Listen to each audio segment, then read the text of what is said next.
In this video, we will make chain stitches. Start with a slip knot. Remember how we hold the yarn?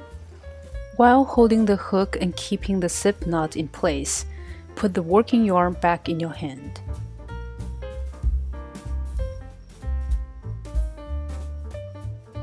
Adjust the working yarn so you have the proper tension in the work zone. Then, wrap the yarn over the hook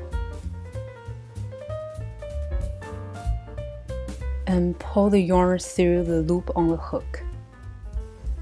When the yarn is pulled through, adjust the hook so it's pointing at the tip of your index finger. Now, one chain stitch is made. Repeat the same steps to make more chain stitches.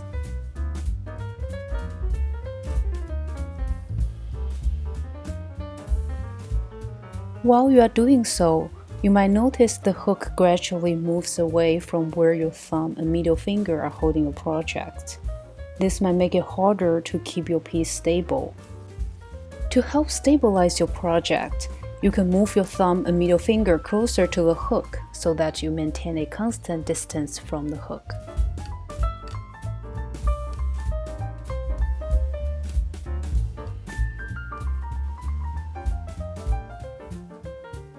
While working up chain stitches, try to make sure each is roughly the same size. This can be achieved by maintaining the tension of the work zone yarn.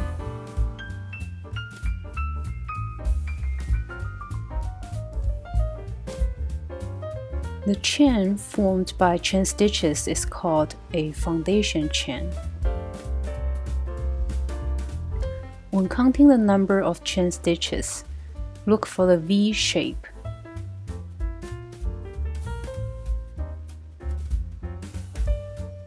One V shape is considered one stitch.